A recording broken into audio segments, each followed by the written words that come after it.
of the United States of America and to the republic for which it stands, one nation, under God, indivisible, with liberty and justice for all. Okay. This item is a roll.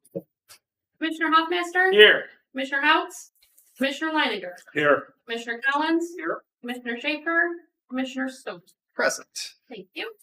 Okay, we're up to approval of the agenda. If everybody's had a chance to check that out. Move to approve the agenda as presented. Second. Do we have motion support? Is there any discussion?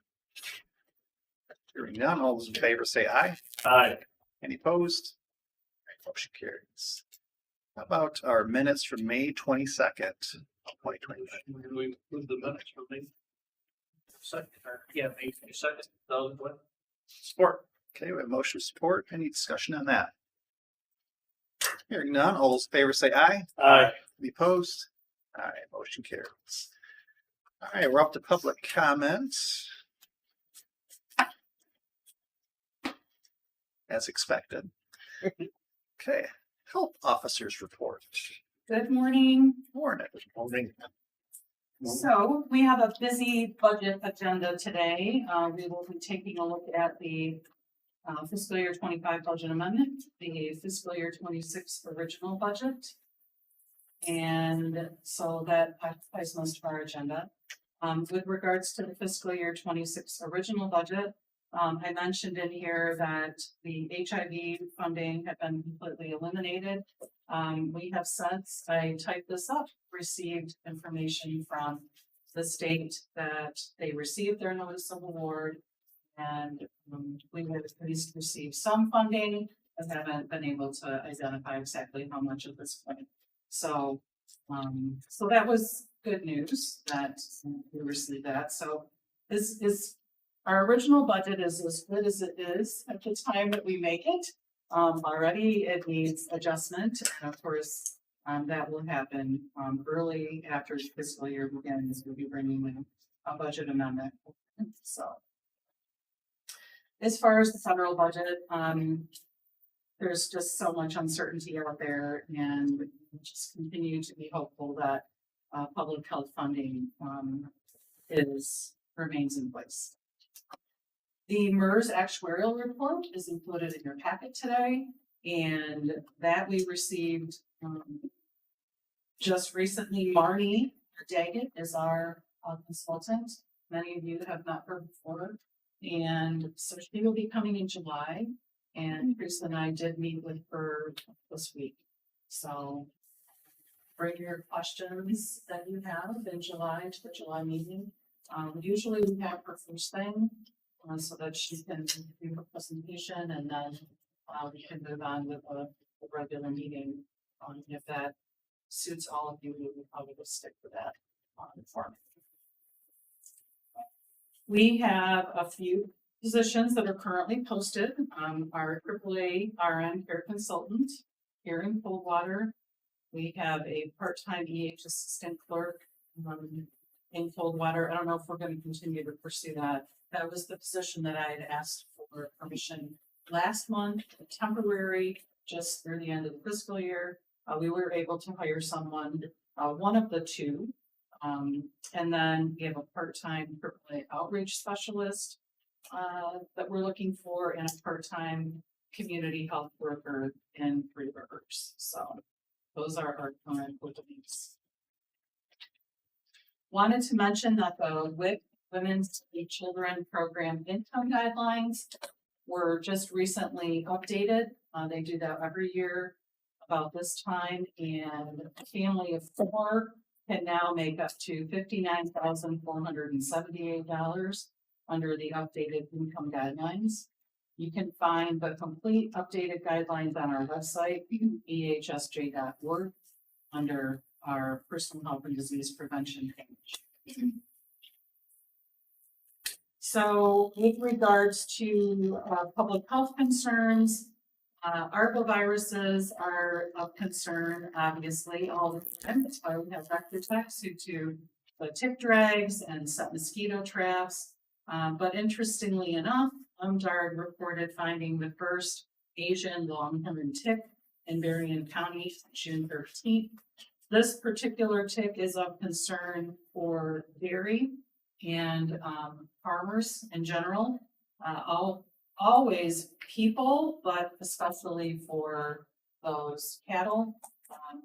It can reduce the milk supply in those animals and can really cause some stress there to those animals. So I put a statement there that was from the press release, that they pose a potential disease risk to all mammals and birds, but the impact to livestock is a major concern. So owners are urged to work with their veterinarian to treat their animals for ticks, perform tick checks, and keep pastures and lawns mowed, and clear of brush to help keep their animals safe and healthy. So this particular tick is capable of causing diseases that include Rocky Mountain spotted fever, Heartland virus, and Powassan virus. I thought it was interesting, when I was a student at Northern, the moose were being brought back to the UP and interact if you're old enough. You probably aren't to remember that.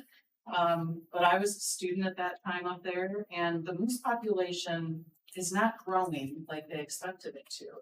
And they think it's due to tick infestations causing stress on the herd up there. So anyway, ticks we all hate them. Yeah. Now we have another reason to hate them. So, all right, our Coldwater office, there is the spec of the new sign that will be installed any day now. This proof was reviewed by the county administrator, Frank Walsh. It was reviewed by the Veterans Administration, the Community Action Agency, the Michigan State Extension folks. So everybody has reviewed this, signed off on it, so to speak, and I'm excited to get this up and in place. Is that lighted back here? There are lights out there. I don't know if they work. I'm just glad to get a sign in at this Yeah. point, but we can work on the lighting next. Well, I didn't know if they were putting a frame, a box frame in that's gonna have LED lighting in it to backlight that No. sign or not. No, but if you will see there's ground lights out there. Okay. And it's my understanding that it's still powered, but I don't know how long it's been since they've tried this. So to plug it in. Already breaks. Yeah. Flip the switch. Yeah. Groundhogs probably chew the wire and it doesn't work great, so who knows? But I'll just be really, really happy to have that sign up. In the countertop project, I just checked in with the administrator on that, and I think July is what I'm hearing, is that maybe what we've heard, Tim, is that some of that work is going to get started in July, and I think they're going to start in the first before they come up here. So. Yeah, he asked for an update. I just saw that he asked for an update from the contractor, so. In Hillsdale, we have the request for bids packet on our website. We've been talking about doing some exterior work on that building, and I had mentioned that the side doors were never installed apparently correctly. And so they absolutely need to be addressed because the caulk that was used to seal the brick to the building space has failed. And so water is getting back behind the brick. And putting the correct threshold on that door, both those door openings will address that issue. So I have one contractor that I reached out to who sent me a note back and told me they were going to decline to bid, which I thought was nice of them to do. I have another contractor who has asked for additional information, clarification. So that one, it does intend to submit a bid. So I know we're going to get at least one bid. I think that's great. And as soon as we get those, we'll take a look at them and bring the finance committee to July. So, all right. Nothing going on in Sturgis, and our carpet tile is in the midst of installation in the Prairie Rivers building. The contractor is coming in 2 days per week, and they project to be completed by mid-July. It really looks amazing. It really looks good. Looks very, very nice. I did include Arbovirus weekly sheet for you. Last year I was putting these in every month. You can see there's not a lot to say here. From this most recent report, that was lots more color and lots more counties, many more animals identified as the summer goes on. That's all I have for you today. Thanks. For that, we're up to the medical director. Hi, good morning. Our report's in your packet. I'm happy about number 4, where we completed treatment on 2 active TB patients and frees up a little bit of our staff for other things. But we also added 1 active TB patient, possibly 2, so we're working on that.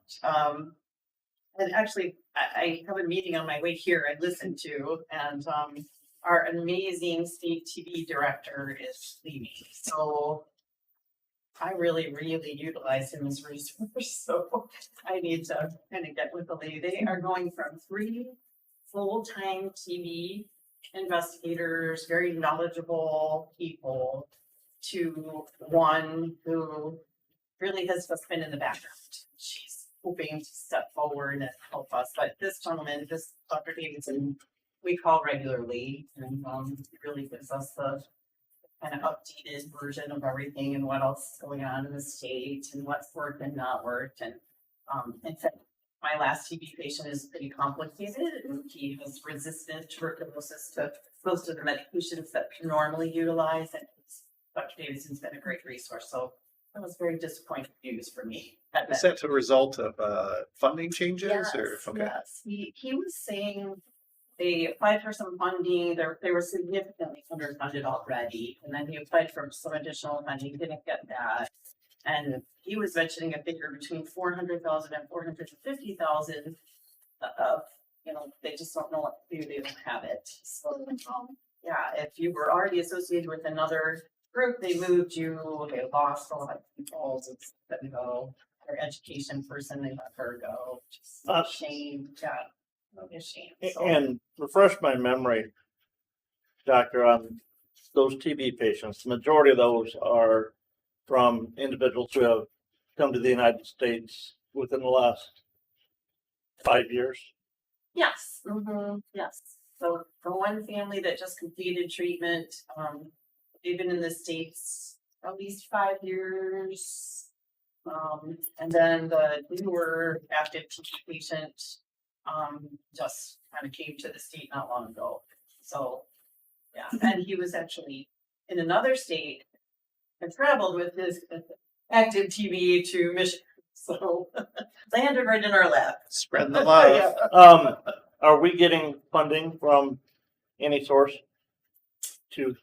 We're working hard to get their medications paid for.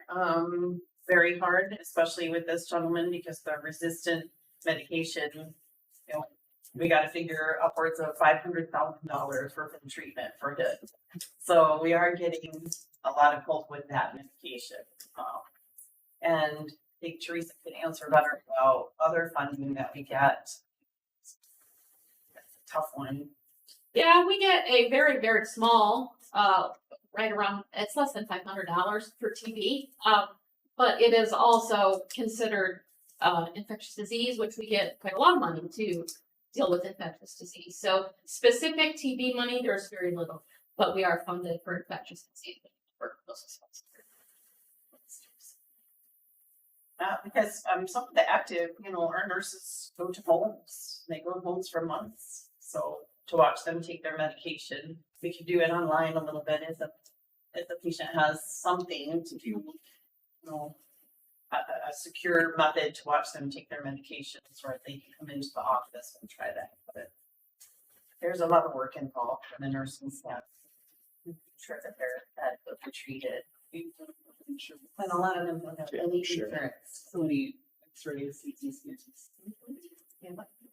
From a funding standpoint, it's better to have broad funding that you can use on any infectious disease than specific funding for cancer.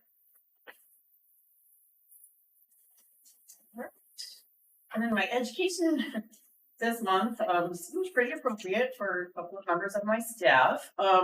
It's food poisoning. And I did it because it's picnic season and wedding season and graduation season, and I'm one of those crazy people that watches how long the potato salad is sitting on the table and warns everybody in the line to not eat the potato salad. So I'm right there with you. I am very bad about that. Just stand there. Yeah, Like, yeah, I'm just three gonna watch who put it out, and is it on ice? That's what I said. How It's long not put it nice. out Yeah. there, and is the ice melting? And so, I'm gonna take you to every wedding. yeah, I'm pretty bad about, like, they'll pass it, you know, So, to my immediate family, and then they'll pass it, don't eat chips, it's been out really long. So, Don't come to the live. no. No, don't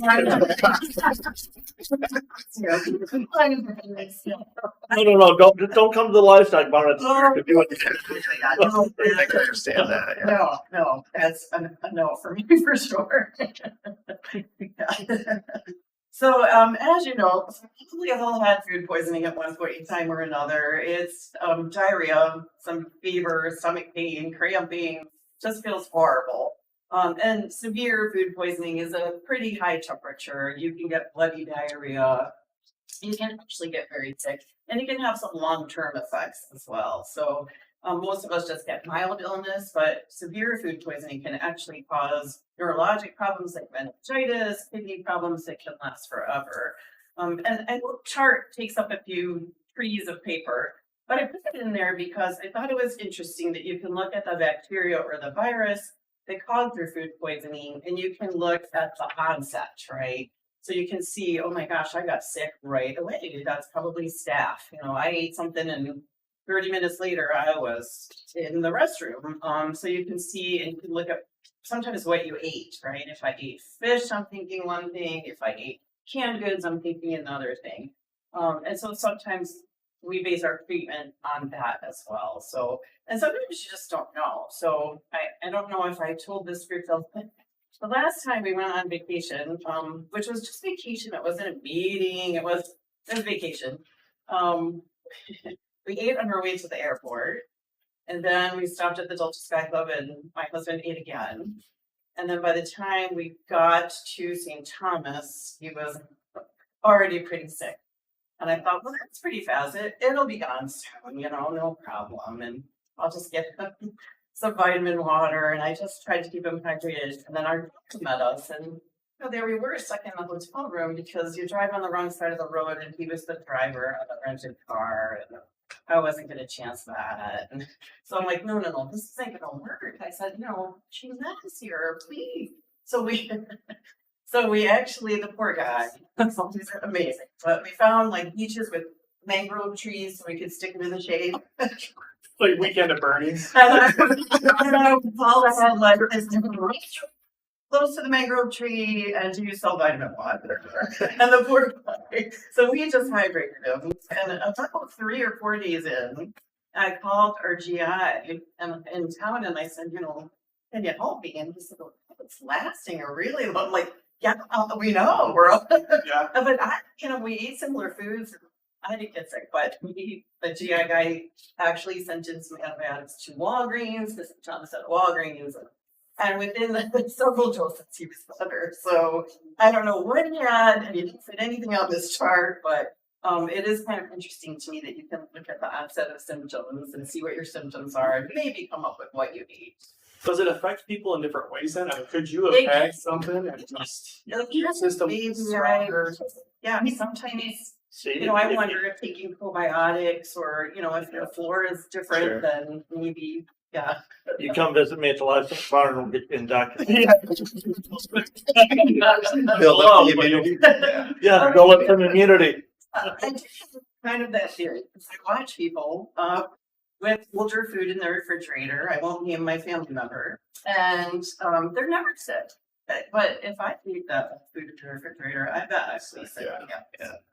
So it does affect people in different Yeah, ways. I'm kind of a party pooper. Self-medicate. Yeah. Self-medicate. Yeah.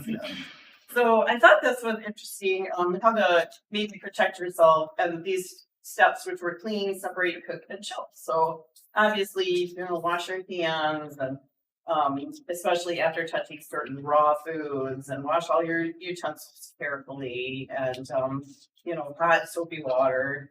And then, separate your food. So you'll see sometimes people cutting their vegetables and then they're cutting their raw chicken and it's all on the same cutting board, and yeah, right?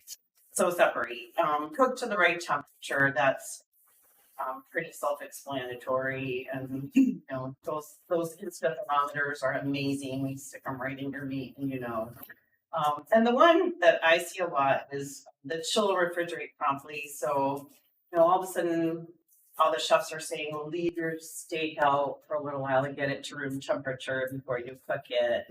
And that's okay for a limited amount of time, but you want your meats colder. So I read a couple of articles about people who left meat out still seem kind of frozen in the middle, but then the areas of the meat that got to room temperature are accumulating bacteria. So be really careful about leaving your stuff out, and what your refrigerator temp is and what your freezer is.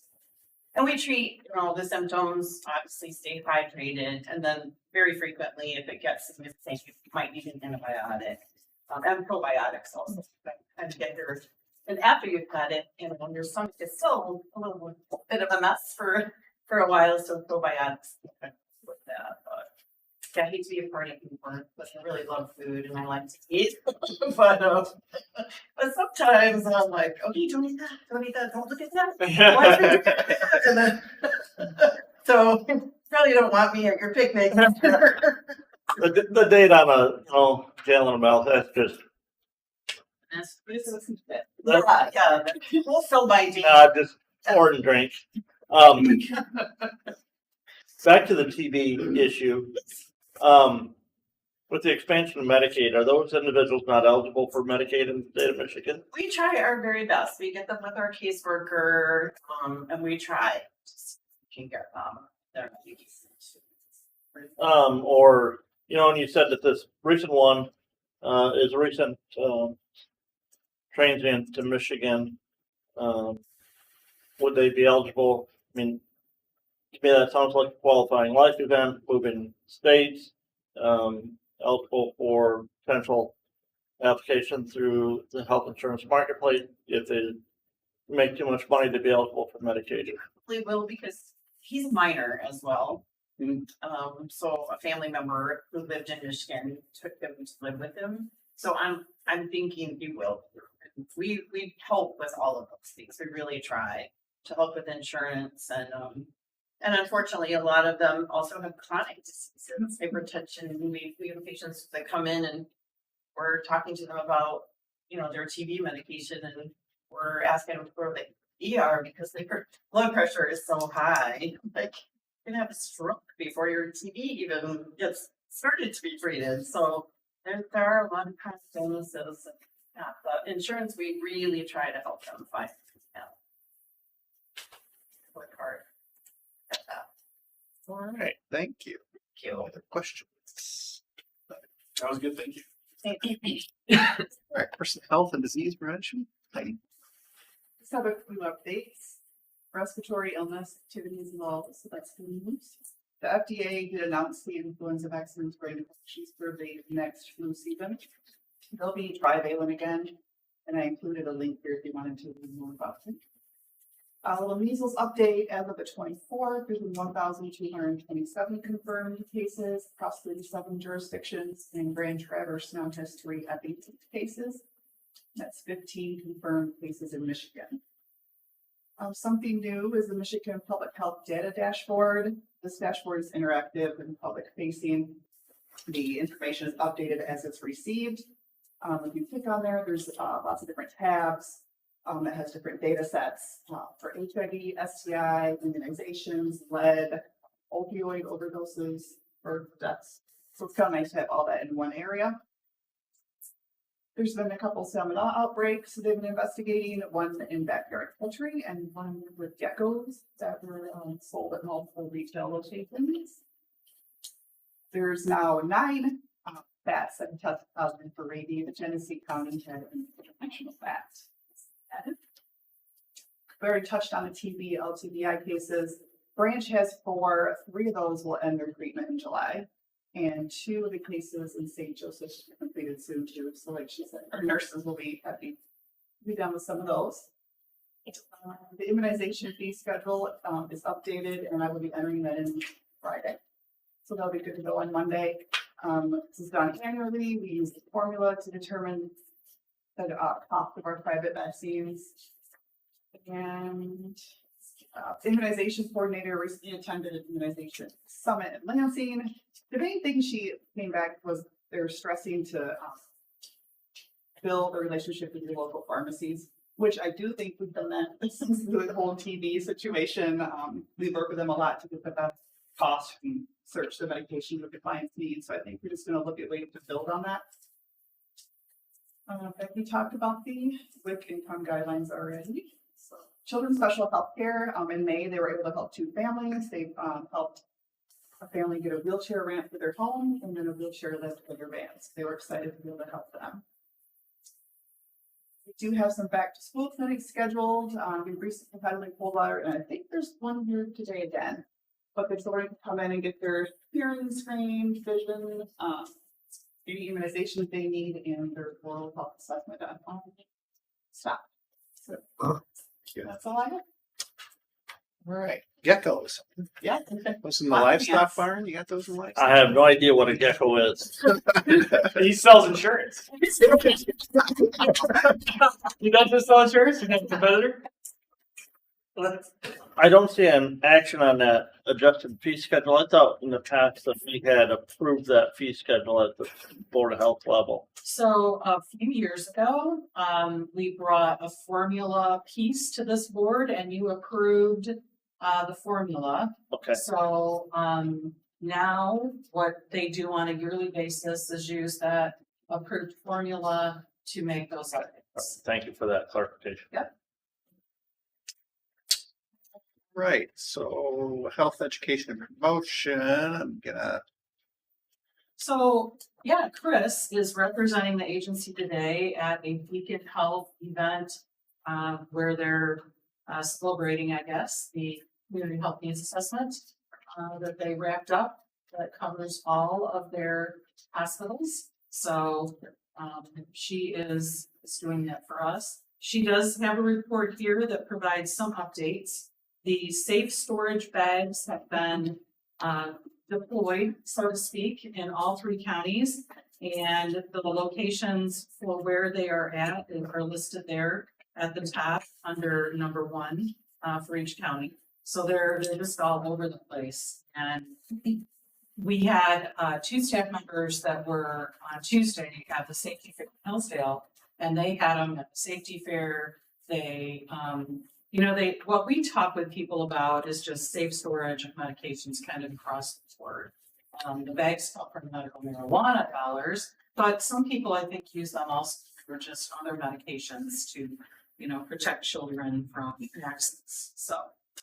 So anyway, that's where they can get those. We hope that people make use of that. There's some educational videos that will be on the agency's YouTube channel that she mentions here, also on that. And then the Office of Highway Safety Planning conducted an off-site audit of our grant. The report noted no deficiencies and had no recommendations, which is good news. And that just recently happened. And I think you guys have all seen the little video with the horsepower. I was pumping gas the other day and I saw a video, so it's pretty neat. Yeah, I'm seeing it quite a bit. I don't know if it's because I'm aware of it, but I think it's definitely penetrating. That's good. Yeah. All right. And well, and there are billboard, at least 2 billboards that I've seen in Hillsdale. So that's moving right along. She gives an update on the community health worker program there for you. We have received an additional award, financial support for this program from Beacon Health. So we are looking forward to expanding, hopefully, our imprint in the 3-county area. We had a position that had remained open and unfilled that we are trying to fill as part-time. So that will address the additional grant funding that we are getting from Lucan. All right, and then she gives you some by the numbers stuff there. I think that's it for Chris. All right. Up to environmental health. Joe. Good morning. Morning. I just wanted to update you on some things that are going on in environmental health. We had a report writing training held here, put on by MDART to help teach our food inspectors the proper way to write a 3-part narrative. So when we do food inspection, it's what's wrong, why it's wrong, and how to fix it. It's a different writing style. You have to paint a picture of a snapshot very quickly, right? It's just we're typically in restaurants once every 6 months, or if it's seasonal, once a year.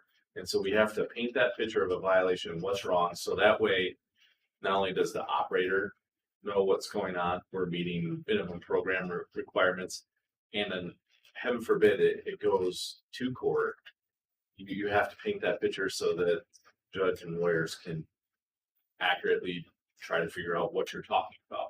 It's not easy, especially if you're not great at writing. So it was great to have them come down. We had several different health departments join us in that, which was great too. So very beneficial training, I felt. We've had quite a few new places you can see listed there. Many of those, I'd like you to note, those are the TFUs, the food trucks. It is a tremendous amount, and that's, I would imagine next month is going to be just the same. So food staff is very, very busy with the festivals and things that are popping up. So with the forthcoming, we'll be working for sure. The well and septic program is actively working well. We're getting lots of well and septics in. We are currently working on a quality improvement project, and it's going to be based on customer feedback. We mailed out 600 surveys yesterday. They're going across all 3 counties. Chris did a great job. Us build a QR code, a postcard that looks very pleasing to the eye when you see it. So hopefully when people get it, they take the time to do that. That's going to help us gauge a little bit more on our feedback. We have numbers on how long it's taking us to do things, and that's just going to be added into it to help make sure that we're as streamlined as possible. And then back on the vector thing that Becky was kind of speaking about already, Hillsdale County, our tech found a Culex mosquito. And the reason that's of interest, those mosquitoes are known to carry such viruses as West Nile and St. Louis encephalitis. So what was really cool is our tech found it, ID'd it, got a hold of it, Joe, this looks like a Culex. And I looked at, well, I think so too. Let's take some pictures and send it up. They did a great job. Our Amelia Lutz over in Hillsdale did a great job taking photos through the microscope. We sent it right up to the state, and they were clear enough and accurate enough for MDHHS staff to ID it as well, and we were correct. So it's a big deal for us. Hey, we did it right, and this shows that surveillance is appropriate and working. So, and then Becky alluded to the tick that was found that was causing some issues. We are mailing up this week all of the ticks that we have collected, which I wish I would have brought them in, or maybe not. Yeah. It's if you want after, I can show you for sure. It's files of. That's all right. I know what to do with them. It's probably different than what we did. It is. Those are all going to get mailed up because the state is curious that tick that was found was identified by a Hope College entomology student. They want to make sure that these are being ID'd correctly. So they're going to go through and probably spot check them and make sure we're all on the same thing. So that's what we've got going on in environmental health. Thank you for Real that. quick, Jen, Yeah, go if ahead. I may. So Joe, when you talked about the report writing training, Yes. do you guys incorporate like ChatGPT or kind of any AI with what you're doing as far as writing? I didn't know if that would help. I know we have talked about it at an agency level, right? We talked about maybe doing that. I know those AI things can help with that. Like It's a tool. yeah, For sure.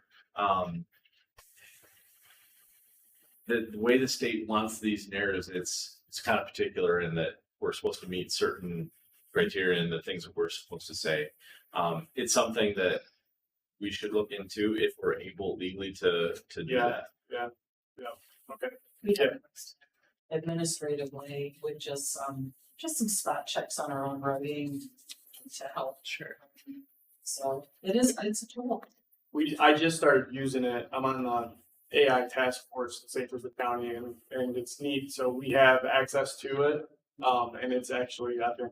And I think others have been kind of just experimenting with it just at a very basic level of that, like email writing and that type of thing. And it seems like it really does a really good job. So because you can literally say, write this as if it were being submitted to the state of Michigan with the, and I mean, it's kind of scary how smart it is. You make it adjust tone.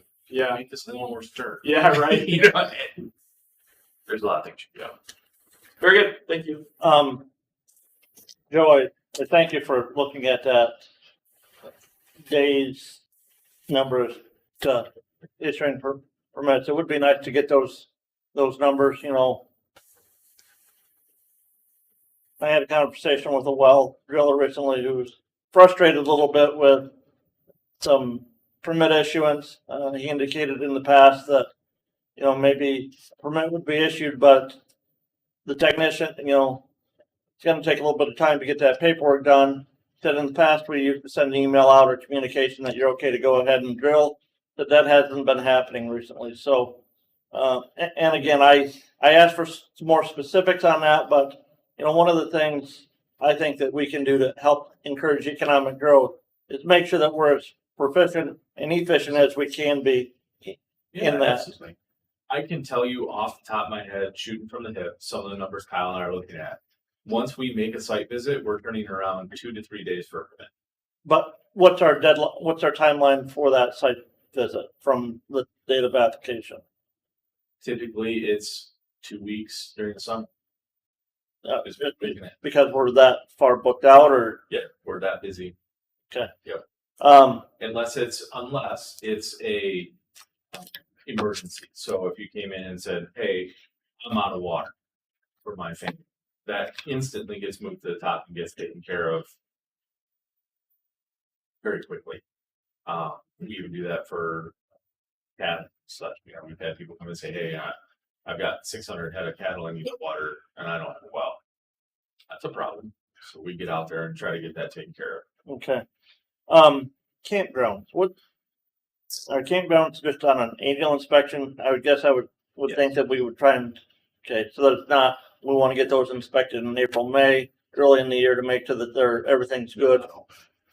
Typically, I mean, we have to. Typically, it's Memorial Day is the big campground grand opening. Once that hits, then we're out doing those inspections, trying to get those taken care of as soon as possible. We've had some earlier ones that we try to get done quickly, but typically it's the Memorial Day. That's when everybody's up and running, got their water samples in, and they're ready to be inspected. Okay, because I'm only seeing 2 total here through the month of May. Through the month, but yeah, Memorial Day's end of May. We're out. We've got I could pull the number. We'll go look at the numbers now. It's double that. We're out. State licensing do anything with that as far as like water tests and everything, like the state licensing for campgrounds and that kind of It has thing? a little something to do with it. Yeah, but they've got to have 2 typically not positive bacterial water samples 24 hours. Okay. Yeah. Is that part of their routine inspection now for licensing? And Yep. Yes. So. Yeah, you gotta do it every spring, I believe. After they repressurize. Yeah, after they repressurize, clean out their lines. Okay, so They things have are being to, they have checked, to right? take I a mean, sample and take it Yeah. in. Yeah, we're definitely at the top. so, yeah, right, Yeah. right. That's Um, my point, but And I saw dirt starting to move today on the new KFC building in Hillsdale. Did you? Okay, that's Yeah, that's taking some time. and, That's and exciting. it was a little bit of dirt movement. So Oh, so I shouldn't get too excited. So you're talking footers, maybe? no, not even that. Hand shovels? Like just taking the topside off? Well, there was a little bit of asphalt there where they're putting that, and I did see they had a erosion barrier skirt up, but yeah. Okay. So It's still, There's, that's a little progress then, so. it's a step in the right direction. It's, you don't see KFCs built often.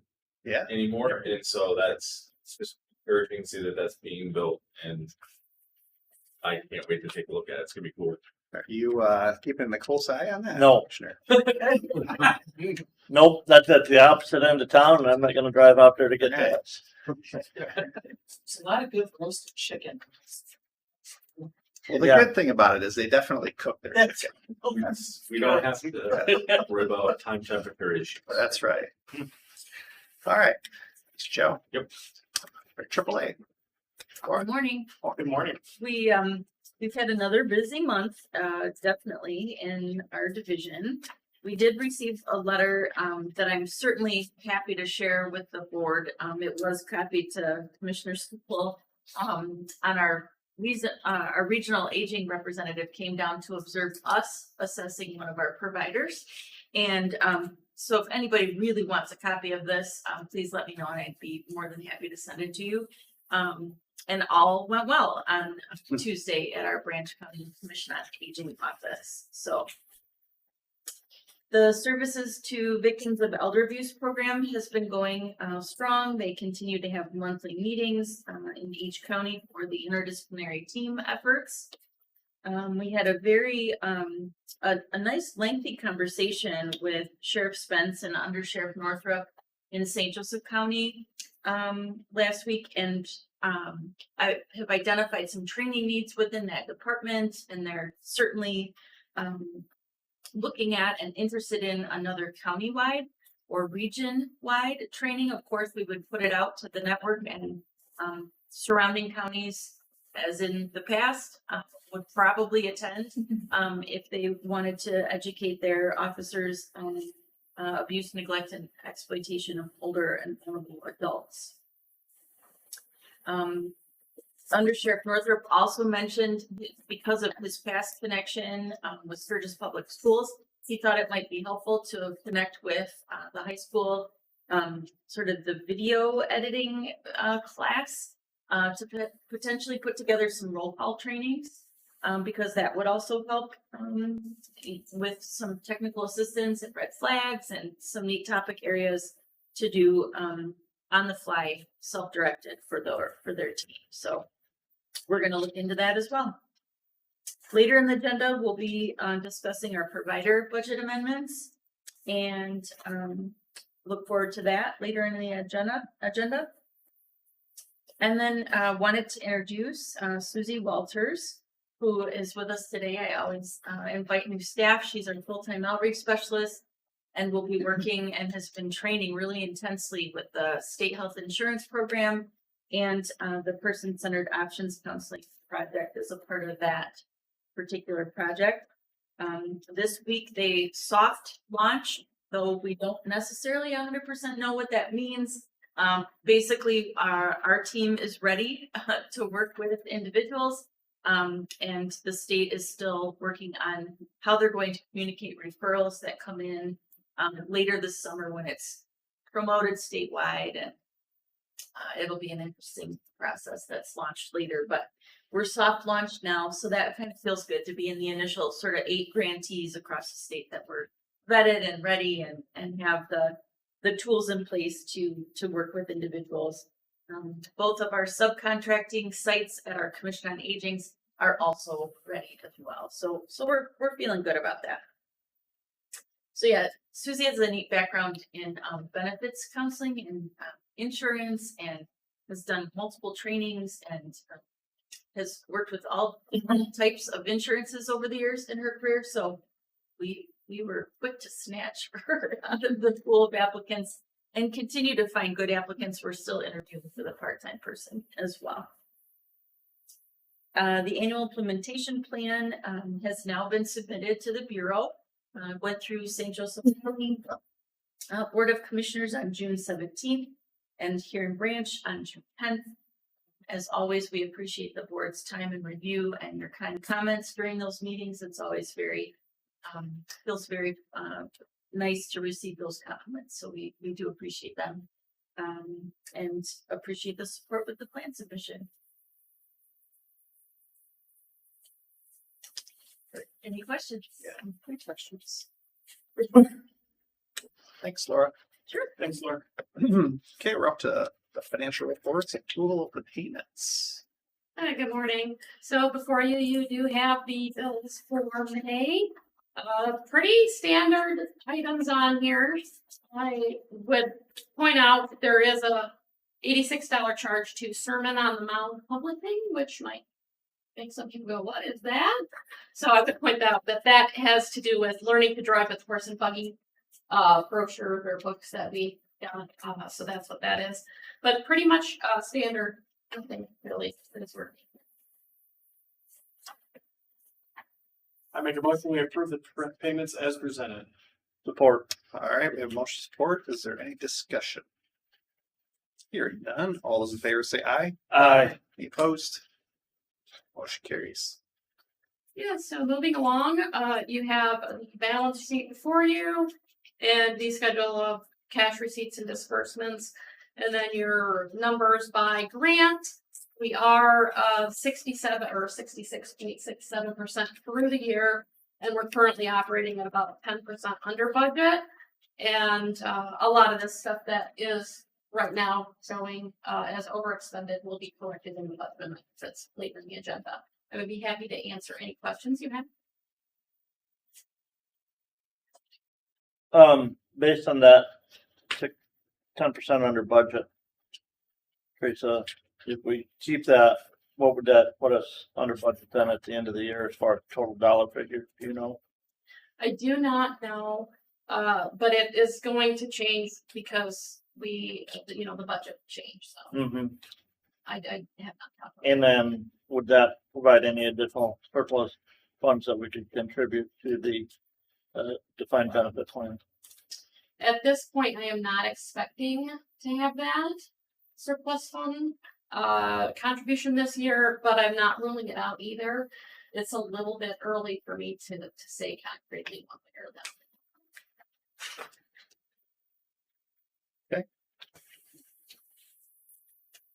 I make a motion that we accept the financials as presented. Or All right, we have motion support. Is there any discussion? Additional questions? Hearing none. All those in favor say aye. aye. Any opposed? All right, motion carries. Okay, we're up to the finance committee report. Guys trading pens here. Yeah, we are. Where's our chair that was there? I was absent, fortunately. Commissioner Collins was there, so he can give us a report, but you have obviously the budget and the budget amendment in front of you, was the hot topics, I'm sure. I did miss, unfortunately, I was in Georgia. Anything you want to, we have the minutes in front of you. Pressed into action. Yeah, that's what, Yeah, no, we just discussed everything and I mean, we just moved it to the full board. Shit. Smart enough. And there's really nothing. We discussed the budget amendments and there was nothing. Yeah. With John in charge, you guys were out of there in 28 minutes, so that's pretty good. He's always interested in setting records. That for is sure. pretty good. That's pretty good. I make a motion that we accept the financial committee's minutes as presented. Support. All right, we have motion with support. Any discussion? After that, very thorough. Commissioner Collins, Yeah. appreciate your report on that. Not much. Okay, all those in favor say aye. Aye. Opposed? All right, motion carries. Programs, policy, and appeals, not meet. But unfinished business, there's nothing, and new business. Have some budget amendments here, so who's gonna field those? Well, I think we can have Laura start with the AAA budget amendment. Okay. Yeah, so these are our proposed funding adjustments that would be effective June 1st. That include our full year statement of grant award that came in just before the Memorial holiday.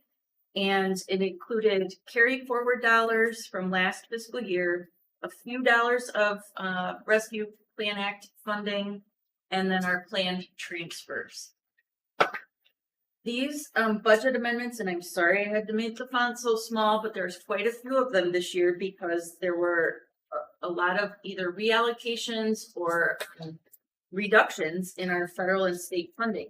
Luckily, because of the allowability and the rules that are associated with each of the, what we call buckets of funding, we were able to mitigate those reductions. So what is before you is only the amended sources that we needed to touch. And the factors that kind of play into this again include our providers' input, programmatic needs that either they've expressed or would like to address in a budget amendment, and then the funding changes as they come through with the full year award.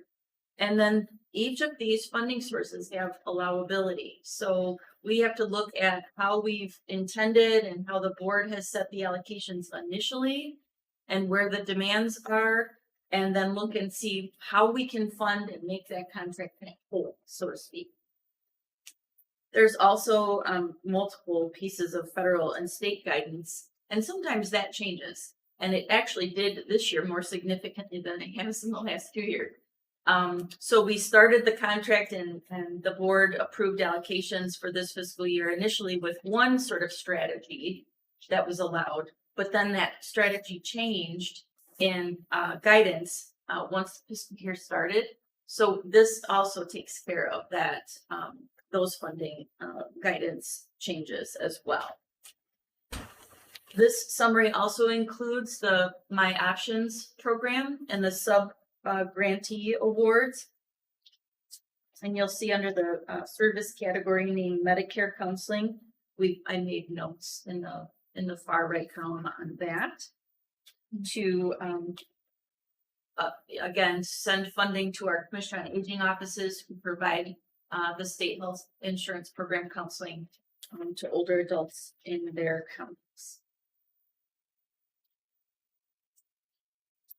So there's some operational adjustments that were made, some sort of a set aside for some respite because we couldn't use it all. The providers didn't want everything that was available to them because they don't want it to go unspent either. So they've made some creative changes to how they run their in-home respite programs. For example, in St. Joseph County, the Commission on Aging director would like to offer in-home or sort of event-based respite to families during their caregiver event that they're planning at the Amigo Center later this summer. So I thought that was kind of neat and creative. And between her staff and or using home care agencies, they'll be able to offer families that want to go and learn and take a break and have some respite, have their loved one watched after while they're participating in that all-day event. The transit authorities, we were able to punt a little bit of funding toward them to allow for more rides and offset some other costs in their budgets. And really the biggest changes were related to respite. That's really what it boils down to. We will likely carry forward some additional dollars. We'll likely have to write a waiver request because there's a certain amount that we can carry forward. And then if it's beyond that, we can't use it all. Then we'll have to request that they give us an opportunity to carry it forward. And hopefully we'll have some other creative options for next year in place. Does anyone have any questions thus far? Yes. Looks like it's a net positive to most of the providers. Correct. Has the information been reviewed with them? I mean, like in just a theory at this point, obviously. Absolutely. But, okay. Yes. Yep. They, I punt this to them after we sort of churn the numbers and kind of look at where we are allowed to make shifts. And then I say, oh, could you use 10,000 more in respite? And then Pam says, oh, absolutely. That would really help for this caregiver event. Okay. He also, for example, hasn't had great experience in getting a home repair guy. Like the handyman service that they have hasn't been really, they've lost a few staff and or volunteers for that. So they needed to shift that funding into a program that they'd like more funding in. So they did a shift in homemaking to use that 3B funding. So that they can make requests too, Sure. and if it's allowable and it fits within, sort of the rationale and the needs we'll certainly propose that to the. to I the think board. you're very good about that, Laura. I recall that from my Oh. days at the COA. So thank you for that. Sure. Any other questions? Go ahead. I make a motion that we accept the AAA FY 24-25 budget amendment. Support. Okay, we have motion with support. Is there additional discussion, questions from anybody? All right, hearing none, all those in favor say aye. Aye. Any opposed? Motion carries. Okay, we're up to the 24-25 budget amendment.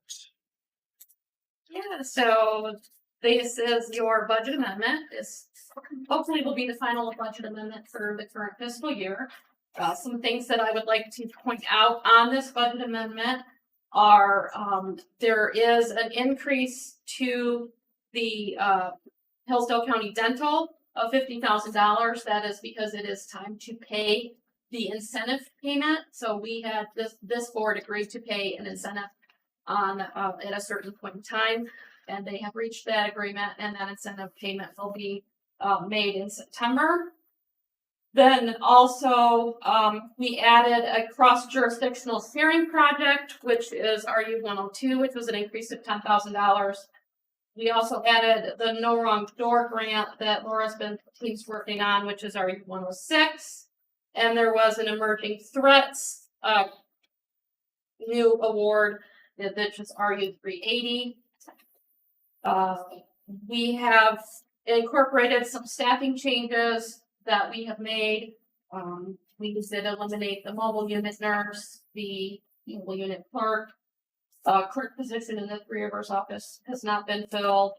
We have, we took, at a point when a full-time clerk had left, we replaced a full-time clerk with 2 part-time clerks to help alleviate budgets. And also we have not filled the EH supervisor position that's been recently vacated.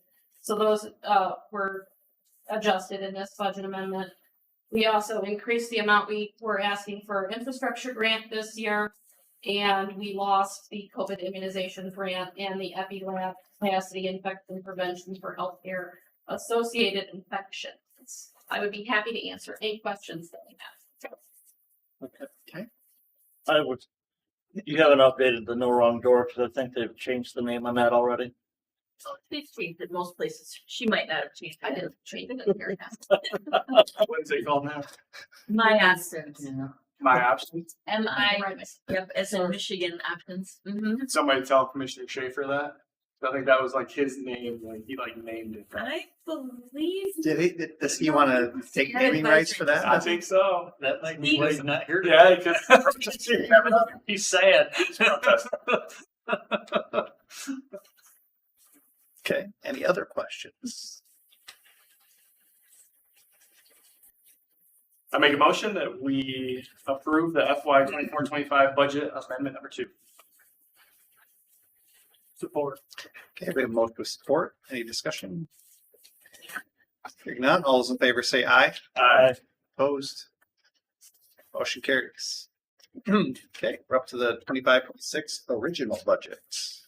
Yeah, so moving on to the original budget, this has been the most challenging original budget that I've had to put together, because usually we do not have all the information at this time, but we are required to have a budget to state.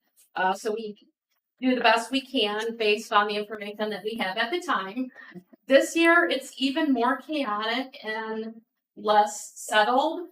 And a lot of that is due to the fact that there's a lot of confusion at the federal level on funding and who's getting what. For example, this original budget does not include funding for HIV, because when we got our preliminary notice of awards, there was no HIV funding. And when we reached out to them, they're like, well, we think it's coming, but we're not sure. We didn't want you to have to do budget amendments, so we didn't put it in there. So I'm like, well, if you think that we would have to have a budget amendment if you put it in there, I probably shouldn't put it in there, so I left it out. It's just a lot of lack of information at this point. Generally, we go into original budget and we lovingly call it kind of the Alice in Wonderland budget, because we know that this information is going to change. It's the best we can do at the time. It is more chaotic this year. It is less settling this year. And we will probably do a budget amendment earlier than we typically do. We usually do our first budget amendment in December or January. And I'm not really very comfortable with that right now because I feel like there's the funding that is reflected in this original budget. I'm not sure is all that secure, and it may be less than this, and we may have to make hard choices. It may come through. There's just a lot we don't know yet. So I expect we will probably continue to talk about budget and have our first amendment closer to the beginning of the fiscal year. But it is what we have today, and I would answer any questions. What was that HIV funding? I could obviously look it up. What was it? It's 20,000. 20. So it's not a huge amount. In this original budget, what is the figure that was used for contribution to the MERS defined benefit plan? Yes, so we have not received the actuarial report at that time. And so the number that was used in this budget is not accurate. It was less than, and it does not give me that level of detail. I believe it was $630,000, but I would have to look it up.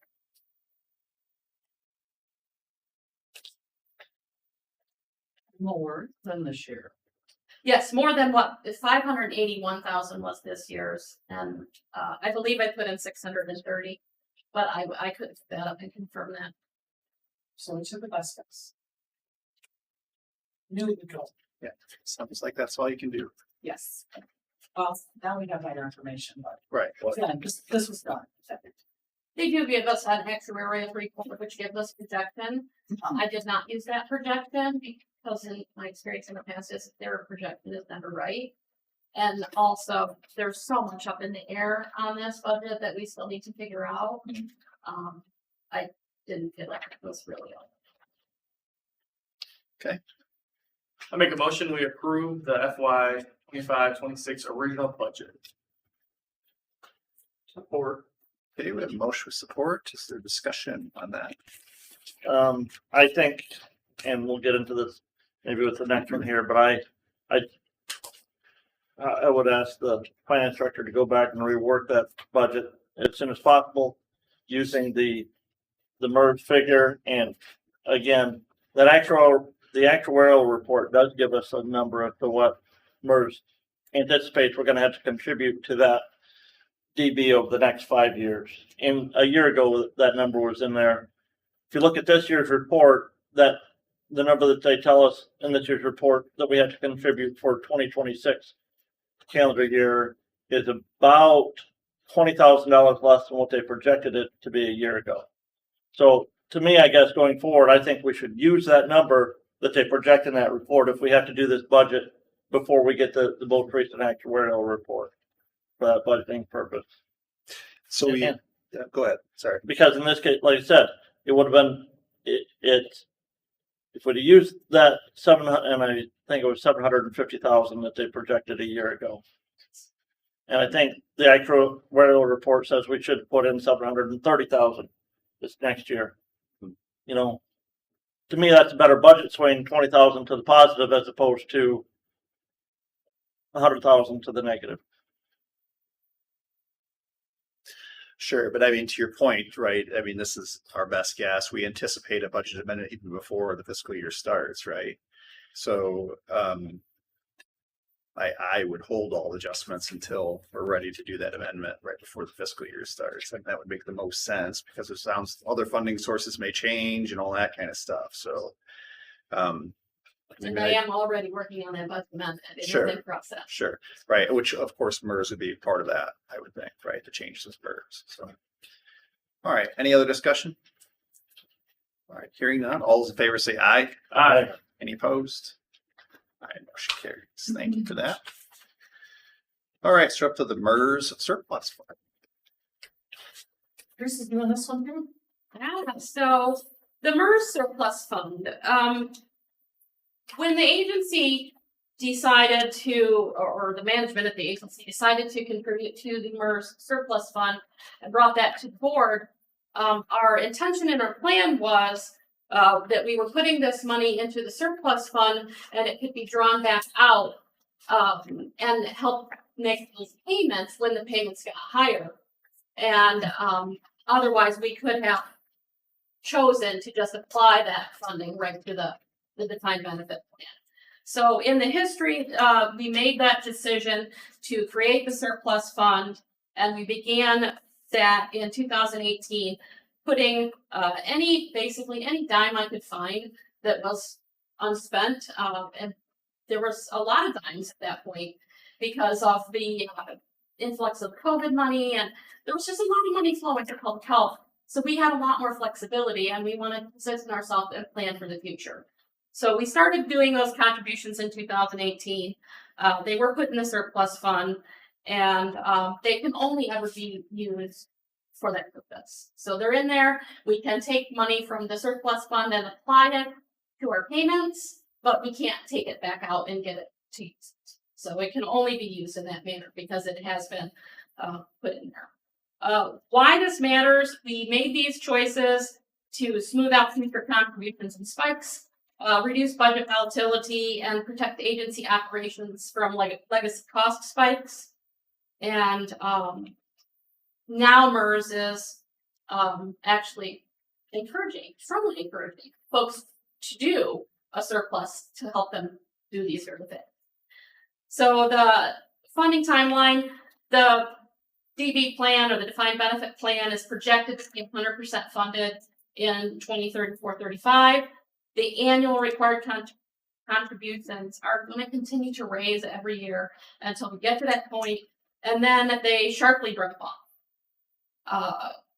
The problem, without the use of the surplus fund, the contributions could rise to above 10% of our current budget. Now, I make that statement with the understanding that I use our current budget. So obviously our budget may go up, which may decrease the 10%, or it might go down, which would increase the 10%. But it could impact our ability to provide services current for services and staffing. And we need to plan to stabilize this as best we can. We did ask for an actuarial study, which I shared with the Finance Committee. I was not very well prepared at the Finance Committee, and I apologize. I think I learned that vacations and May are really not a great plan for me. So that is, you are getting more information here than the Finance Committee got, because I just, quite frankly, wasn't prepared. I didn't have enough time after I got back from vacation.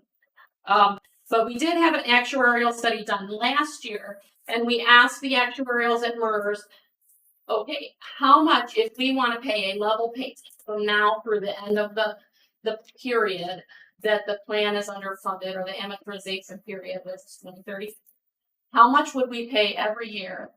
And take we pay this much, we take some out of the surplus fund, and we get to the end of 2035, and we have $1 million left to comply with what that MERS is recommending, which is having a surplus fund to help weather these changes.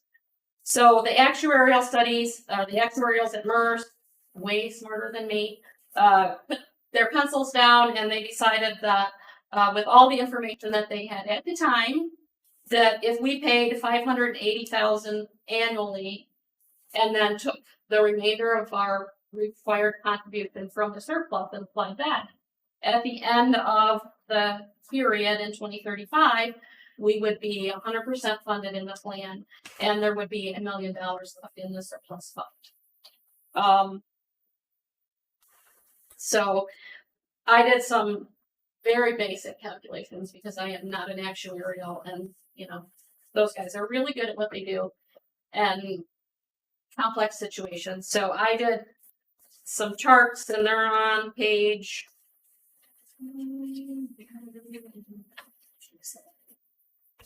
page 87 and 88. And the math that I used on this is if our contribution is expected to be 718,000 on the bottom of page 87 for FY 26.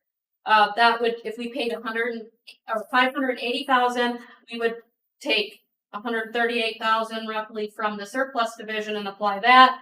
That would leave 3.7 million in there. I also calculated if there was a rate of return, simple rate of return of 6.93%, which is what MERS is using as their baseline. At the end of what is in the MERS actuarial report, they don't go out to 2035. So if I use the numbers that they provided there, at the end, there could be about 3.45 million in that surplus fund. If you use a lower rate of return, I calculated it on the next page, there would be, if we did this and implemented it, there would be approximately 3.1 million. Again, these are just really simple, less complicated math, not an actuarial. I was just trying to illustrate that the money in the surplus fund is going to continue to grow, albeit we have no idea at what rate. And that, we're not taking a lot out every year. The amount we take out every year is going to continue to grow as the payment goes up. So even with the lower return at 5.93, the plan still seems very feasible. So I think we should stick to what the actuarial provided us, if possible, which will allow us to predict contributions. It lowers our long-term financial risk by leaving $1 million in the surplus fund. It avoids, disruptive cost spikes. It supports long-term sustainability, and it's in compliance with what MERS is currently recommending. So what I would recommend to the board and ask that the board approve would be, first and foremost, back in May of 2018, the board voted, we got an increase to our local appropriations of 22,590, but the board required me at that time to send that 22,590 to the MERS plan up until the plan was 100% funded. So I am requesting that the board release me from that requirement to put that 22,590 into the surplus plan every year. And then also adopt the 580,000 level funding strategy that was put together by the MERS actuaries. I would be happy to answer any questions if I can. How often do we have the actuarial study done? So the MERS actuarial study that studies our plan comes every year, and it usually comes out in late May or early June. The special actuarial study that we requested would be done upon those days. So Okay, have we done that in the past, or this is just something that we wanted to have done, and so we don't do it like every 5 years or anything like that? Well, we didn't have a surplus fund until 2018, and there was still enough money at that point up till now. I wasn't concerned about us being able to pay the bills with the money that we have. So I didn't need to start drawing that down. So that is why I'm asking. I asked for it last year, but then I found a way to make budget work. There's always ways to make budget work, right? You can make choices. You can sometimes get manna from heaven, as Laura says. There's all kinds of different tools that you have to make budgets work. So we did not end up asking for it last year. I had the study done in the event that I needed to ask for it. I did not have them study it this year, but I certainly did ask. Yeah, right. I understand that the actuarial happens every year, but so we did a special study. I get it.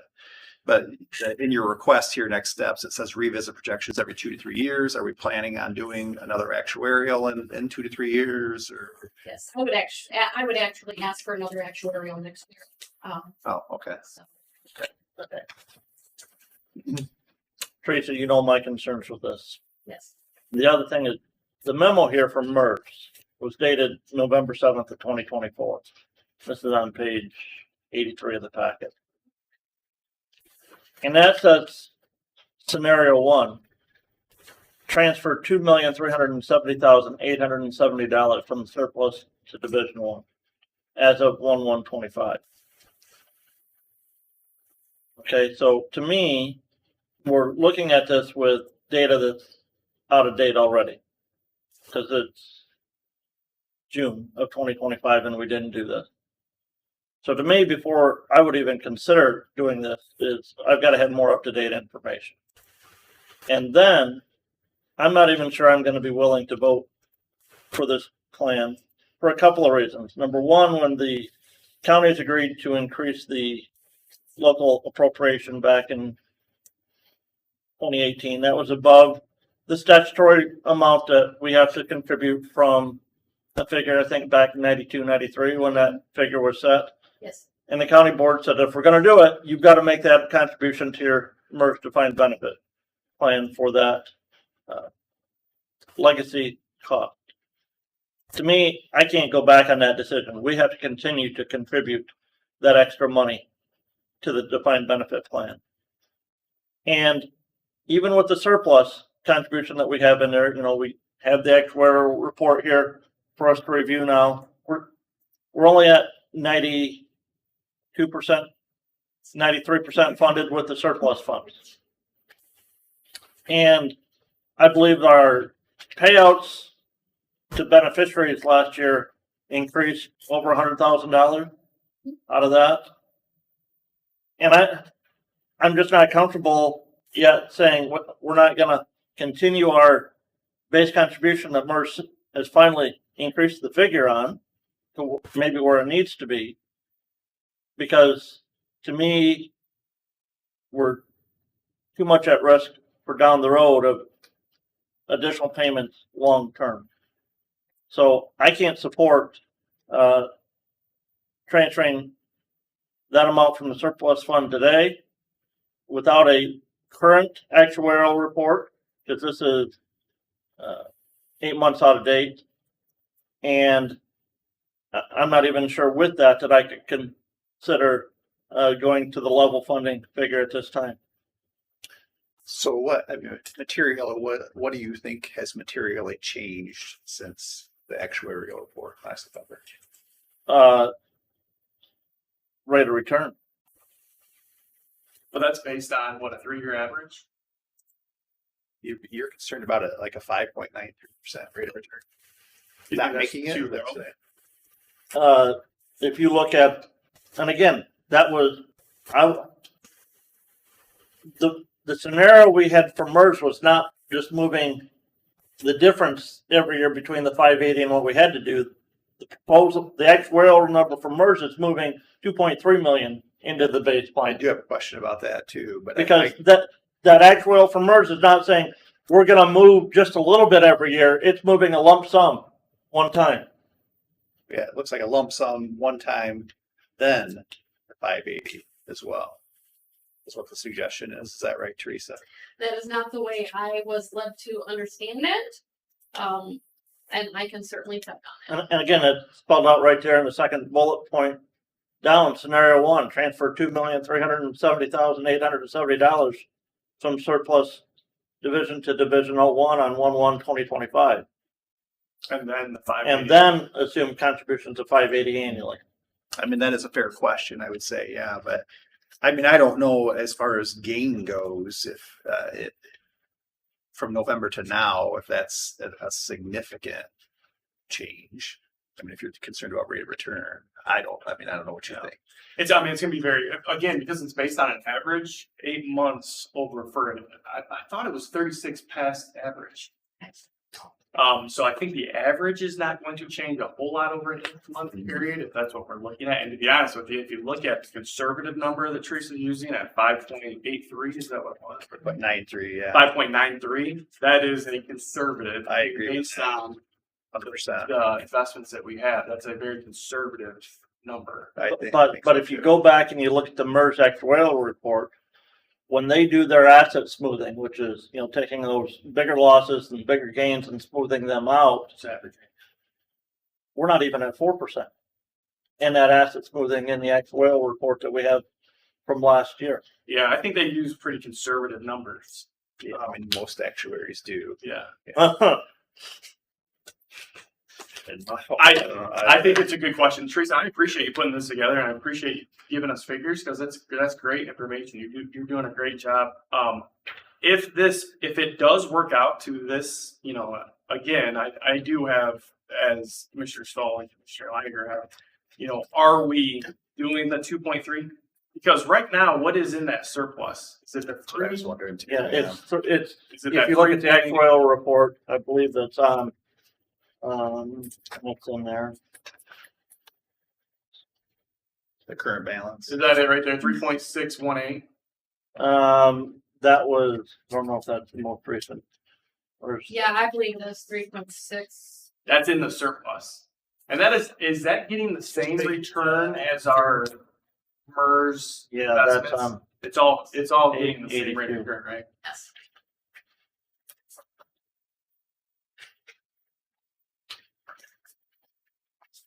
So I don't know, Teresa, you want to go back and just make sure those calculations are, you know, because that's a big deal. We absolutely want you to be comfortable and Yeah. that we all understand the paperwork the same way. Yep. So definitely circle back Yeah. and ask more questions and find out if that is a transfer the entire amount now or over time. So you interpreted that as this 2. she interpreted it as, we're gonna contribute That's- 580 and we're just gonna move a little bit of that surplus every year to make up the difference. Right, yeah, that's how I. And that's- understood it too, yeah. You know, but again, that paper from MERS says we're gonna transfer the 2.3 million Yeah. in lump sum. How much does an actuarial study cost us? This did not cost us anything. Okay. They just did it. So like if we want an extra one, what would they say? They've just done it if we ask them. Sometimes they can take a long time. This one was actually, I asked for it back in May when I was doing budgets and we didn't get it in November. So sometimes it can take a long time, Sure. but they did not charge us for it. Jared, Look on page 106, Yeah. you'll see that actually, page 108 has it as well. they have the totals there of surplus. And well, and I gotta see if this is the actual figure, if this is an accrued actuarial value. And Teresa, what happened, and maybe this is a better question for next meeting with MERS. What happens to that surplus money once we hit our 100%? The money that's in the surplus fund will stay in the surplus fund and will continue to grow at whatever the rate of return is until we take it out and apply that to our payment. So at some point, it would be wise for us to use that because ultimately it's just going to be 110% funding or 105%, whatever that extra money is. And again, we have that there to do exactly what we're talking about, Exactly. smooth out our annual contribution, which is a smart idea. Yes, that is a good idea. And I agree 100% with that too. I mean, we have to use it. at Yeah. some point. You might as well, because otherwise, again, we're taking taxpayer dollars and we're overfunding this benefit, which is obviously an important benefit for our staff. But it's overfunding it when really we just need to use that to smooth out our annual payments at some point. Right. Which is to do that in a smart way, I think. And I Right. think we're on the way Exactly. there. It's just to have, Yeah, so we don't have to catch it up later. right. Well, we're already catching it up. Well, Right, working yeah, right. toward- Mhm. Yeah. Okay, so I think there's by consensus, it seems like we want a little more information. You're gonna follow up on that. Any additional questions you want to follow up on? If you're off next. You know, and right, maybe tell MERS we want to look at two plans. One, a lump sum transfer, two, a, you know, looking at a, you know, just use that base contribution and just figure out we're going to use, we're going to put the 580 and use the amount from surplus. Yeah. To make up the difference as we go. I can certainly ask for that. And also remember that this surplus fund is going to continue to grow by $22,590 every year. Even if I'm drawing some down, if we're still trying to put it in. Sure. Until we act on that, right? I would say unless the investment market doesn't have a positive growth we could see that surplus fund have a decrease in fund value. You are correct, and we very well may this year.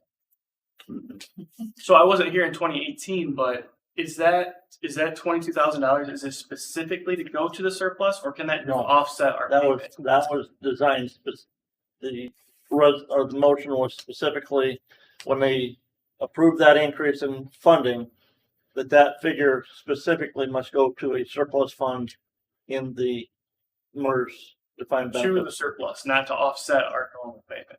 No. I don't know that it was, I don't know that it was that specific. I'll pull that. I'll provide. Yeah. I mean, because that's obviously important too.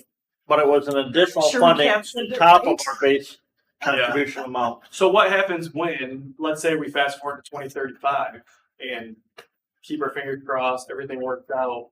What happens to that 22,000? So obviously that's not going to continue to go to a surplus. We will still have, that actuarial value, as you know, working in the investment, it's based on numerous assumptions. It's based on life expectancy, of the insured return.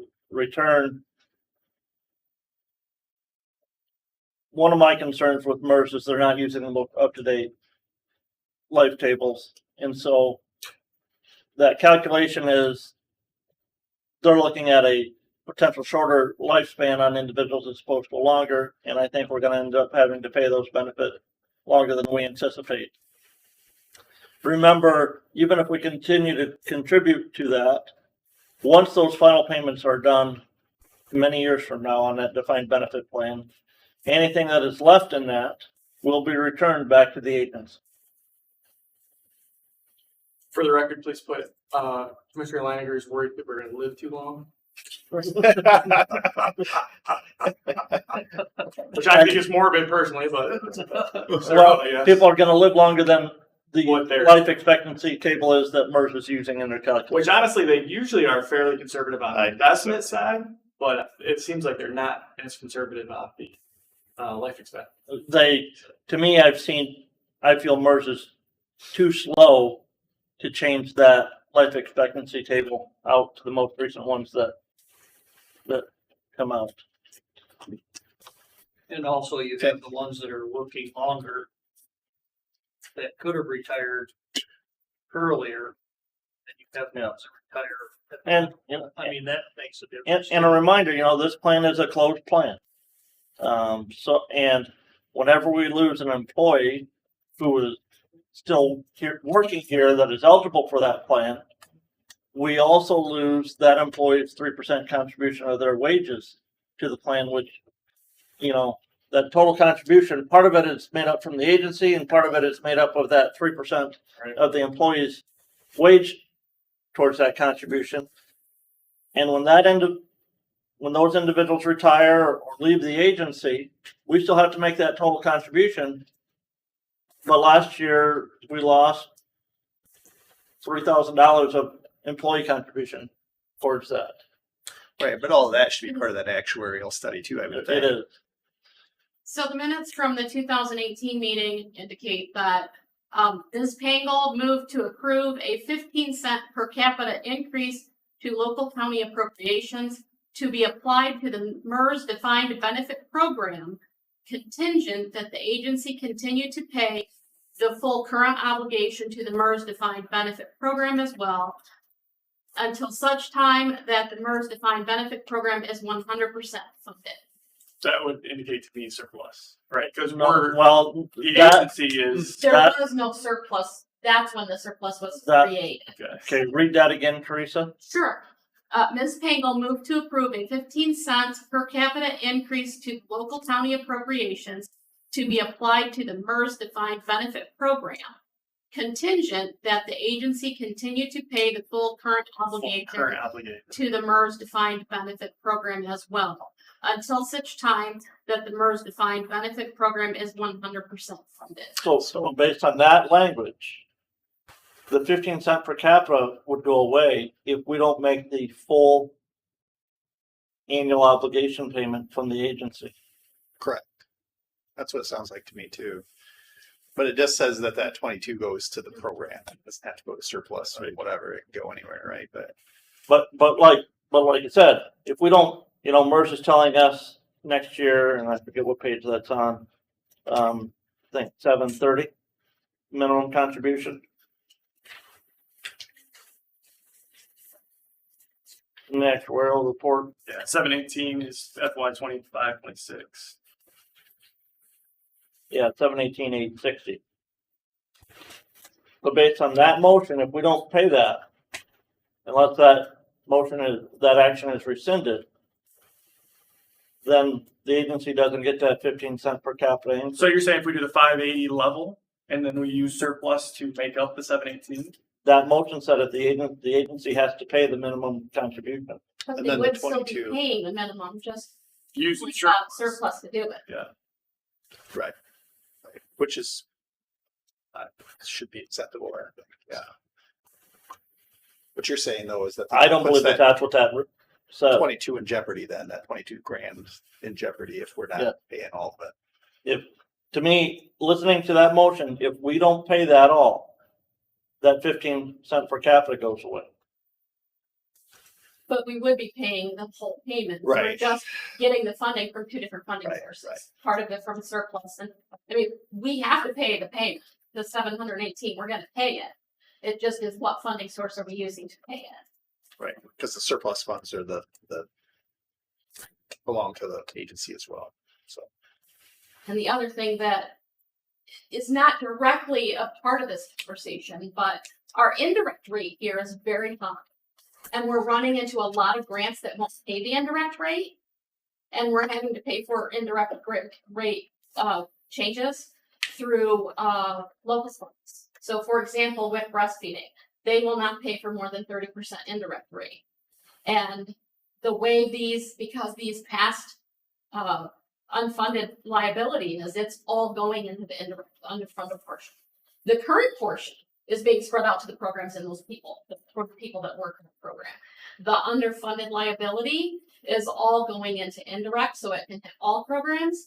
And so it has increased our indirect rate to a much more substantial rate than what it used to be.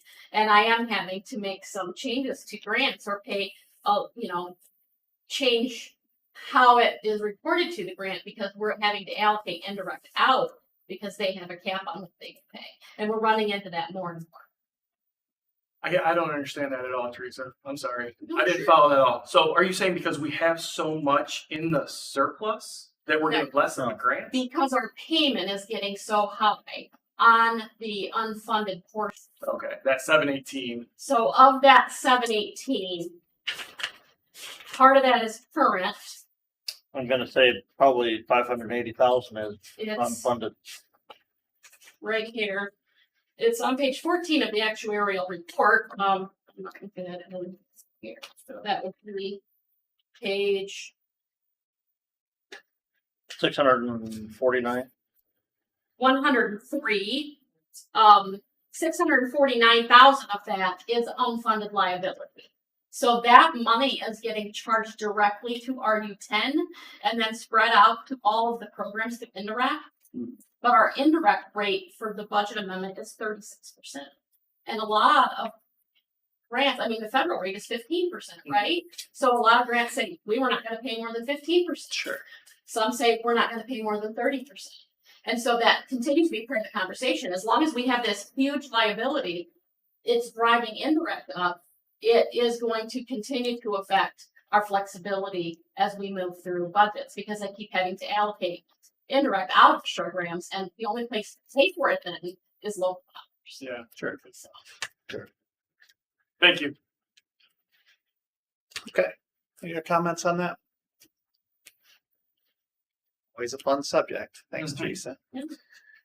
All right, so we're up to, I think we covered the actuarial report, right? I do have a question, and maybe something that you can work on we currently show 14 active employees as of the end of 2014. And that figures down from that already. And it gives us the average age of those actives in that report. Can you do some projections for us, I guess, and see when we anticipate those active will all be retired? I can, And again, I know that, you know, some of those folks are what I would call relatively young.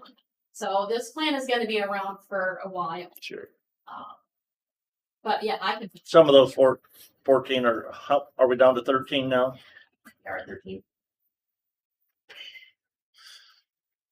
What is our, just not to get too much in the weeds, but when you talk about how the 3% is coming from the employees that are still They're a part still of it, Part of the, right. what age are they using? Do you know that they have that 3% up to? I guess what are they calling the retirement date? Well, I would, you know, again, on our plan, they can retire at, 55?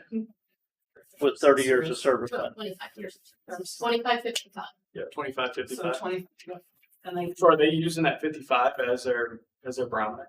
What, is MERS using that? I don't know. Yeah, Yeah, for the contribution. I just portion. wonder. Is that what you're wondering about? Yeah, Yeah. yeah. That, You know, that's because- what they should do. I would assume, right? Well, Unless they can take into use the consideration. 35 also. What's Because that? I mean, if they can't just use the 55, because if they only have 20 years in it, Yeah. There Right, was but also they're- another use provision both with the 55 and the 55.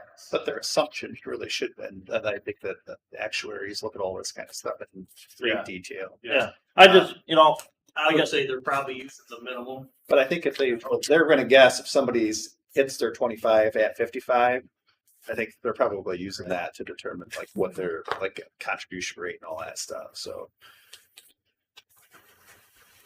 yeah, you know, one of the things that, right, because we got 100 and what? We got money sitting there that's potentially going to be taken out by former employees. So if you look at page 104, it shows, kind of how that is calculated. And I guess one of the things I'm looking at there is, you look at the next page and it tells you what the active employees payroll was in 24. Well, at 3% of that, you know, that's $24,000. When are we going to be, you know, when's that $24,000 going to be done completely that we're getting, you know, that the employees are contributing and we have to make all that out of the agency.